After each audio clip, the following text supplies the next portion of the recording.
My girlfriend said, "Why can't you be successful like my ex?" I replied, "You're right. He was better." Then I called her ex and told him she's been calling him crying for months when he blocked her, and she blamed me for ruining her backup plan. I'm grabbing a beer as I type this because I still can't believe the level of __ I just dealt with. 4 years down the drain, but honestly, good riddance. It started about 8 months ago last July. I'd been with Tara for almost 4 years at that point. We were living together in a house I bought 2 years into our relationship. Splitting costs, I covered the mortgage since it was my house. She handled utilities and groceries. Fair deal, I thought. The first 3 years were decent. We had our issues like any couple, but nothing major. She worked at a boutique downtown. I run my own confirmed business. Small operation, but steady work and good money. I'm not flashy about it, though. Drive a 10-year-old truck, live in a modest house, save most of what I earn. My old man taught me money talks, wealth whispers. Tara started acting different last summer. Always on her phone, getting irritated over small things, picking fights, the usual signs something's up. But the real eye-opener was when she started comparing me to her ex Craig. Craig was some kind of finance guy in the city. Drove a BMW, wore expensive suits, took luxury vacations. They dated for 2 years before us. According to her, he was the one that got away, though she'd never put it that directly until recently. It started with small comments. Craig always sent flowers to my workplace randomly. Craig knew how to dress for nice restaurants. Craig would have remembered it was our dating anniversary. I mostly ignored this crap. I'm not competing with some dude from her past. But one night in February, the comments turned into a full-blown attack. We were having dinner at home. Nothing fancy, just burgers I grilled. She was scrolling through Instagram while eating. Something I hate, but whatever. Suddenly, she shows me her phone. "Look at Craig's new beach house," she said. "Must be nice to date someone with ambition." I looked at the picture.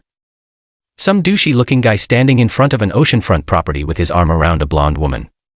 "Good for him," I said, taking another bite of my burger. "That's it. Good for him. Don't you ever want more than this?" She gestured around our kitchen. "I'm happy with what I've built," I said. "My business is doing well. The house is coming along great since the renovation. We've got a good life." She rolled her eyes. "We could have so much more. Why can't you be successful like Craig?" That was it. The switch flipped. "You're right," I said calmly. "He was better. Maybe you should have stayed with him." Her face went through about 5 different expressions in 2 seconds. "What's that supposed to mean?" "It means I'm tired of hearing about perfect Craig. If he's so amazing, why aren't you with him? He broke up with me. You know that." She snapped. "Right. And now you're settling for me while wishing I was him. Makes a guy feel real special." She backpedaled hard. Said I was misunderstanding. That she just wanted us to level up our lifestyle. That she believed in my potential. I didn't buy it for a second, but I let it go for the night. Went to bed thinking maybe I was overreacting. Big mistake. The next morning, while Tara was in the shower, her phone kept buzzing on the nightstand. I'm not the snooping type, but after last night, something felt off. The notifications were from someone named C with a bunch of heart emojis after the name. I opened the messages. Yep, it was Craig. Dozens of messages going back at least 6 months all the way to September. Tara telling him how much she missed him. How she made a mistake letting him go. How she thinks about him all the time. Most damning was a message from just 3 days earlier. "I know you're with someone new now, but I can't stop thinking about what we had. If things were different, I'd be there in a heartbeat." Craig's responses were polite but distant. "Thanks for checking in. Hope you're doing well, too.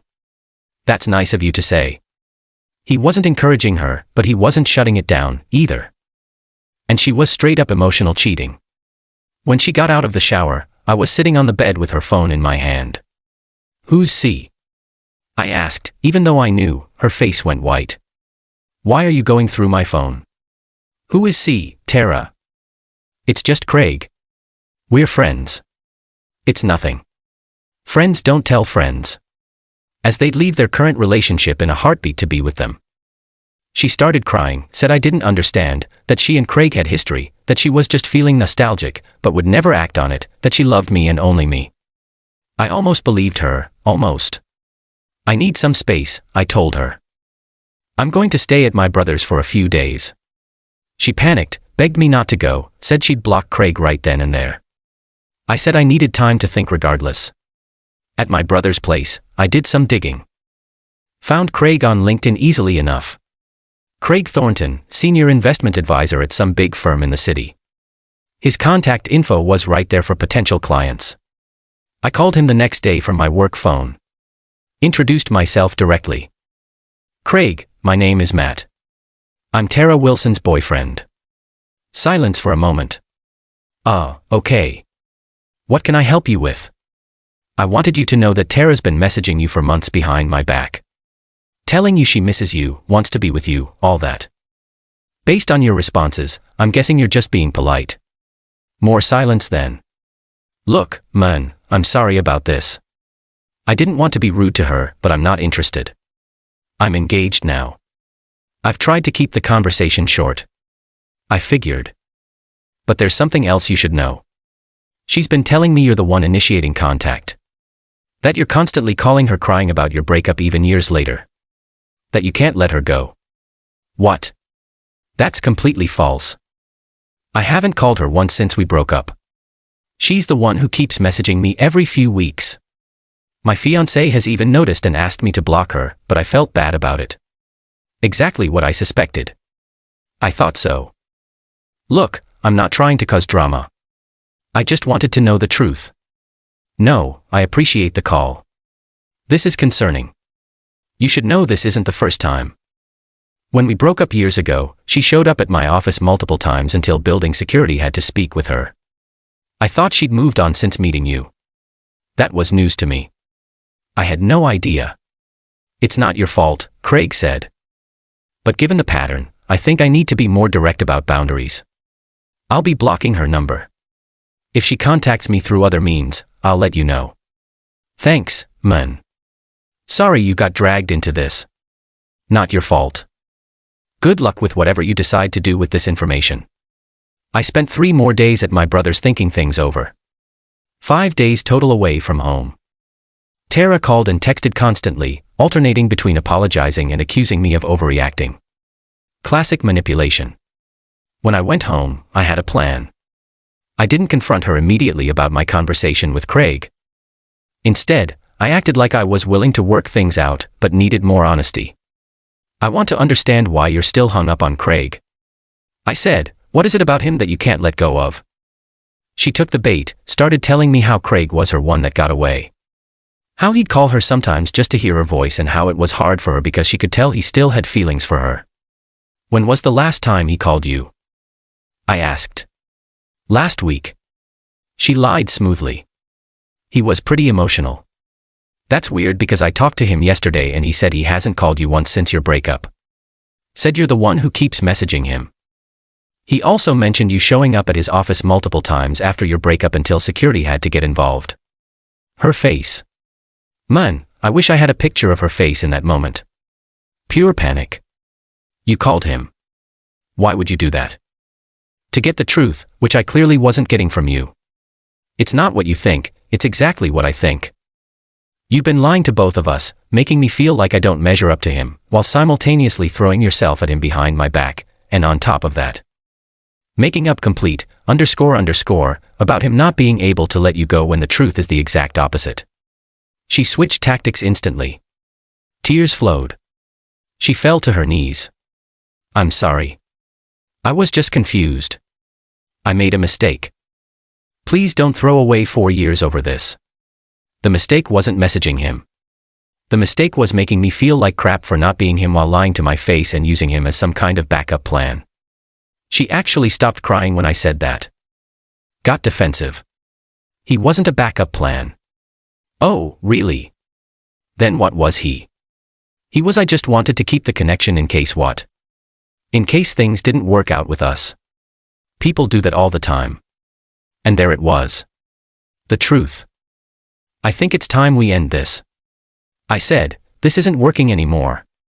You can't break up with me over this. Everyone makes mistakes.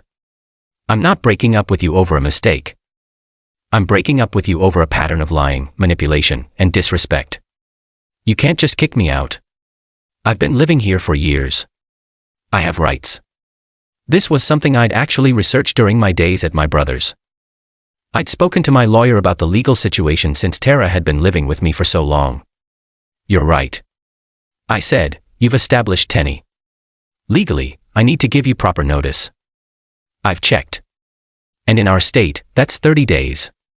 So, you have until March 15th to find a new place. I'm willing to be civil about this, but we're done. Her face cycled through shock, anger, and calculation. I can't afford my own place right now. You know that. You can stay with your mother. She's got that spare room you always complain about. Matt, please. We can work this out. I'll stop talking to Craig. I'll go to therapy. Anything. It's too late for that. I can't trust you anymore. The next few days were a nightmare of crying, pleading, and threats. She'd change tactics hourly. She loved me. She hated me. She'd change. I was overreacting. She'd tell everyone I abused her. I was the love of her life. I was ruining her life. The bombshell dropped 2 days later when she got an email from Craig. He didn't just block her number. He sent her a formal cease and desist letter from his lawyer, citing her pattern of unwanted contact and threatening legal action if she contacted him again by any means. She burst into my home office, waving her phone with the email open. Did you tell him to do this? Are you trying to humiliate me? I just told him the truth. What he did with that information is his business. You've ruined everything, she screamed. He was my backup plan. Everyone needs a backup plan. I just stared at her. The absolute lack of self-awareness was stunning.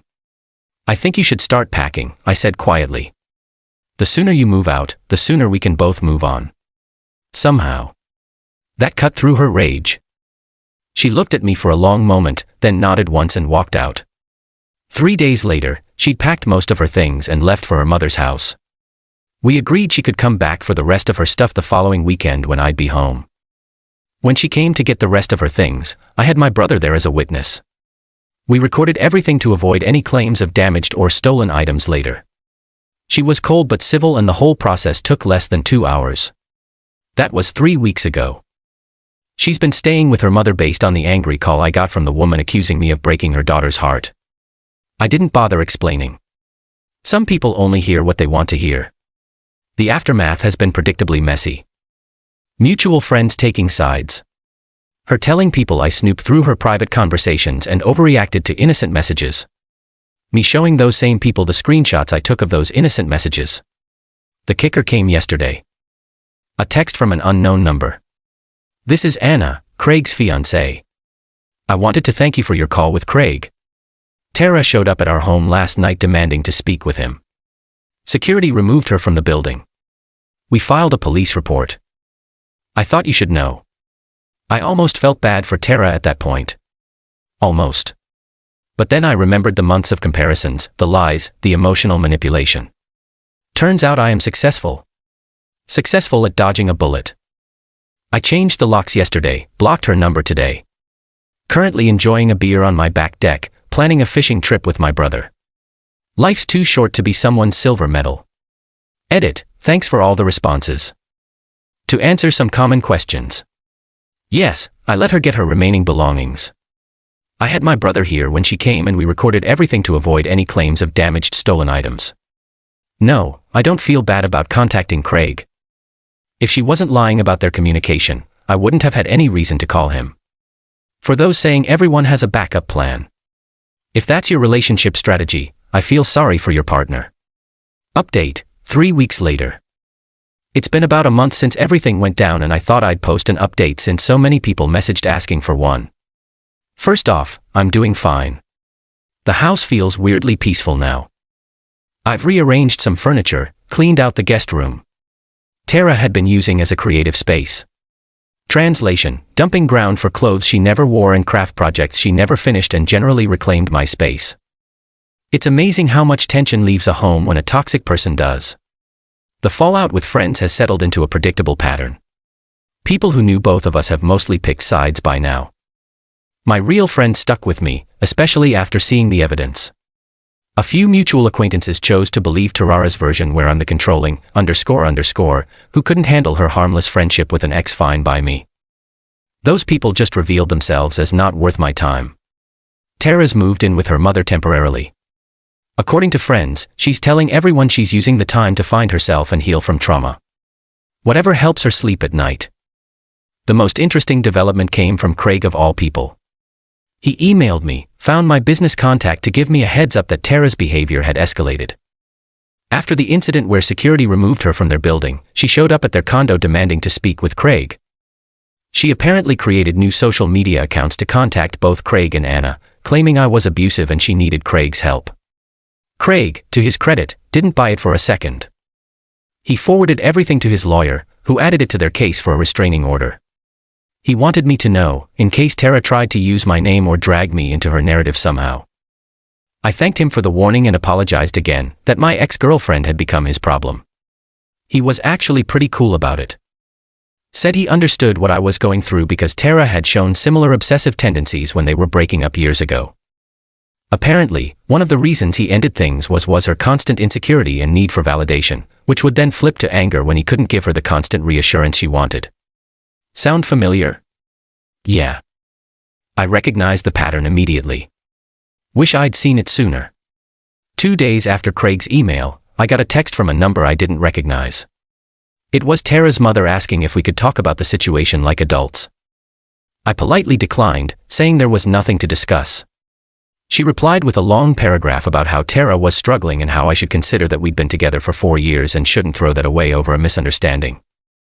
I didn't respond. There was no misunderstanding. Tara wasn't just casually chatting with an ex. She was actively pursuing him while making me feel inadequate for not being him. Then she admitted he was her backup plan. There's no coming back from that level of disrespect. Tara tried a new approach last week. She sent a handwritten letter since I blocked her digitally with a key to my house enclosed. The letter was full of apologies saying she'd been doing intensive therapy after 3 weeks. Sure. And had realized her attachment issues and fear of abandonment had driven her behavior. Maybe that's true. Probably it is. But understanding why someone treats you like crap doesn't obligate you to give them another chance to do it again. I did something that might surprise people with the letter. I called her mom and arranged to meet at a coffee shop to return it. Not to reconcile, but to make something crystal clear face to face. When we met, her mother immediately launched into how Tara had learned her lesson and grown so much in the past few weeks. I let her finish, then put the unopened letter on the table. I appreciate you meeting me, I said. But I want to be absolutely clear. Tara and I are done. Not taking a break, not working things out. Done. I'm returning this because I don't want her to think I'm reading her letters or considering reconciliation. Her mom started tearing up. She made one mistake. She made hundreds of mistakes. Every message to Craig was a choice. Every comparison of me to him was a choice. And telling me to my face that he was her backup plan wasn't a mistake. It was the truth slipping out. She doesn't have anywhere to go. Her mother said she can't afford her own place right now. And there it was. The real reason for this meeting. Not because Tara missed me so desperately, but because her mother was tired of having her living at home and wanted me to solve the problem. That's not my concern anymore, I said, standing up. I wish both of you the best, but I'm moving on with my life. Please don't contact me again.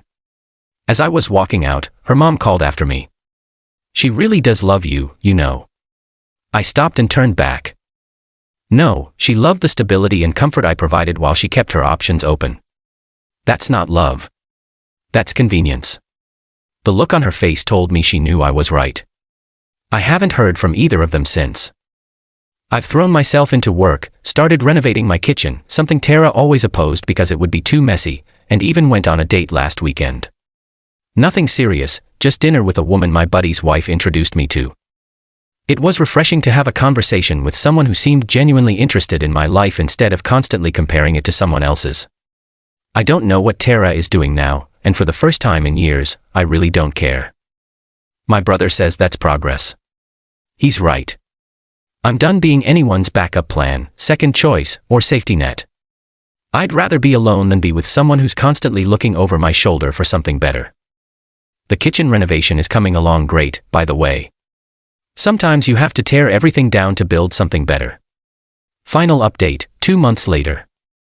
Didn't expect to be posting again, but some crazy stuff happened in the past couple weeks that I thought would give closure to those following this saga. First, the basics. I'm doing well. House renovations are nearly complete. Business is thriving. Landed 2 major contracts last month. And I've been seeing that woman, Ellie, for my last update. Taking it slow, but it's been good. She's straightforward, independent, and most importantly, doesn't compare me to anyone else. Now, for the Tara update. 3 weeks ago, I was having drinks with some friends when one of them, Kevin, showed me his phone. It was Tara's Instagram story, something I wouldn't normally see since I blocked her everywhere. What I saw was genuinely shocking. Tara was at some rooftop bar downtown, arm in arm with a guy who looked eerily similar to Craig. Same haircut, similar build, even dressed in the same style of expensive-looking suit, but definitely not Craig. She's dating Craig's clone, Kevin said. Been posting about her amazing new man for about 2 weeks now. I just laughed and handed the phone back. Not my circus, not my monkeys. The next day, I got a call from a blocked number. Against my better judgment, I answered. It was Craig. Hey Matt, sorry to bother you. He began sounding uncomfortable. But I thought you should know something weird is going on with Tara. He explained that several of his colleagues had congratulated him on reconnecting with his ex after seeing them together at various spots around the city.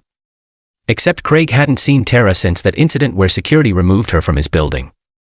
Turns out Tara was dating a new guy who worked at a rival financial firm in the same district as Craig. She was deliberately taking him to restaurants, bars, and cafes near Craig's office at times when Craig would likely be there. And apparently, she'd been introducing him to people as Craig, even though the guy's name was Michael. I wouldn't care except she started telling people I'm leaving Anna for her. Craig said it got back to Anna's parents. It's creating real problems. I apologized though it wasn't my mess to fix. Craig said he wasn't blaming me, just wanted me to know in case she was pulling me into her narrative somehow. His lawyer was sending another cease and desist, this time for defamation. 2 days later, I got an email from Tara's mother with the subject line, "Please help." I almost deleted it, but curiosity got the better of me. The email was a plea for me to talk to Tara. Apparently, she'd become unrecognizable in recent weeks.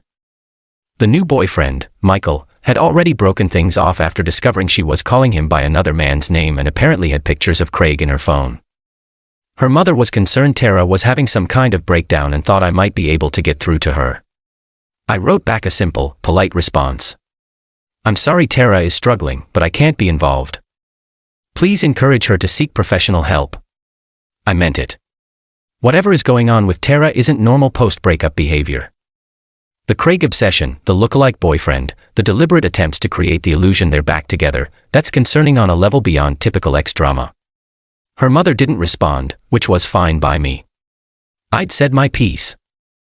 Last Saturday brought the final curtain down on this bizarre show. It was actually Anna and Craig's engagement dinner. I know this because Ellie and I had been invited. Turns out Anna and Ellie knew each other from college, which was a complete coincidence we discovered on our 3rd date. Small world. We were at an upscale restaurant downtown, a place that requires reservations weeks in advance. As we were waiting for our check at the end of the evening, I spotted a familiar figure at the bar, Tara. She was alone, staring into her phone, occasionally looking anxiously toward the door. She hadn't noticed us or the private room where the engagement dinner had been held. I quietly mentioned to Craig that Tara was at the bar. He and Anna exchanged concerned glances. She must have seen the engagement announcement on social media. Anna said, "This is getting scary." Craig immediately notified the manager who agreed to have security nearby as they left. I asked for our check, wanting to leave before any drama could unfold. What happened next was both sad and vindicating. As Craig and Anna emerged from the private room with their party, heading toward the front exit, Tara spotted them and literally knocked over her bar stool standing up. She called Craig's name loudly enough that several tables turned to look. Craig and Anna saw her, immediately turned around and walked toward the kitchen exit with their group. Tara hurried after them, leaving her purse and jacket at the bar. The bartender looked confused, then shrugged and went back to mixing drinks. Just another Saturday night drama. I signed my check and Ellie and I slipped out a side door to avoid the commotion. As we walked to my truck, I caught a glimpse of Craig and Anna getting into their car while a security guard stood between them and Tara, who was standing on the sidewalk, still calling after them. Ex-girlfriend? Ellie asked as I opened her door. Long story, I said. But yes. Want to talk about it? Actually, no. I realized that chapter's closed. And it is. Whatever's happening with Tara now isn't my responsibility or concern. I hope she gets help genuinely, but I'm focused on my own path forward. When I got home that night, I deleted the few remaining photos of Tara and me that were still on my phone. Not out of anger or pain, but because they no longer felt relevant to my life. Like clearing out old files you no longer need. The next morning, I woke up early, brewed some coffee, and sat on my newly finished deck watching the sunrise. No drama, no comparisons, no backup plans, just peace and the knowledge that I chose myself when it mattered. Sometimes the best revenge isn't about getting even. It's about getting free.